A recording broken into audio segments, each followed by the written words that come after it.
एक बार की बात है जब गौतम बुद्ध जी मगध राज्य के एक गांव में ठहरे हुए थे। गांव से थोड़ा बाहर एक मोची अपने परिवार के साथ रहता था। उस मोची के घर के पास एक तालाब था। एक दिन रोज की तरह सुबह सुबह मोची तालाब किनारे पानी लेने गया। वहां उसने तालाब में एक बहुत ही अद्भुत पुष्प देखा। वह पुष्प देखने में बहुत ही सुंदर था और चमत्कारिक भी प्रतीत हो रहा था।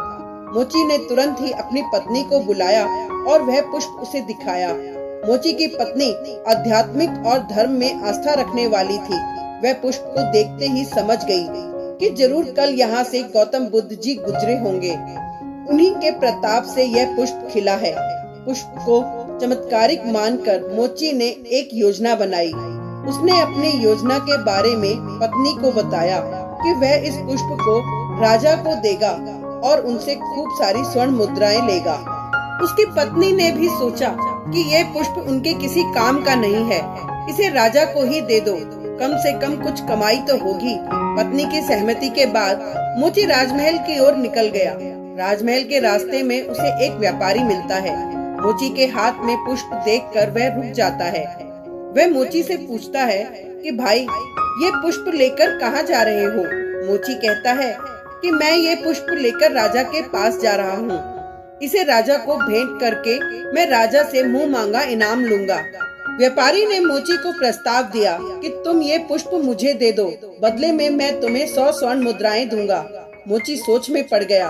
उसने सोचा कि जब व्यापारी इस पुष्प के लिए 100 स्वर्ण मुद्राएं दे रहा है तो राजा तो और ज्यादा देगा। यही सोचते हुए उसने व्यापारी को पुष्प देने से मना कर दिया। थोड़ा आगे चला ही था कि उसे रास्ते में राजा आते हुए नजर आए, जो गौतम बुद्ध के दर्शन के लिए जा रहे थे। राजा भी मोची के हाथ में वो दिव्य पुष्प देखकर अचंभित हो गए। राजा ने मोची को पुष्प के बदले 1000 स्वर्ण मुद्राएं देने के लिए कहा। यह सुनते ही मोची के मन में एक अजीब सी चेतना आई और वह राजा को पुष्प न देकर दौड़ता हुआ सीधे महात्मा बुद्ध जी के पास जा पहुंचा।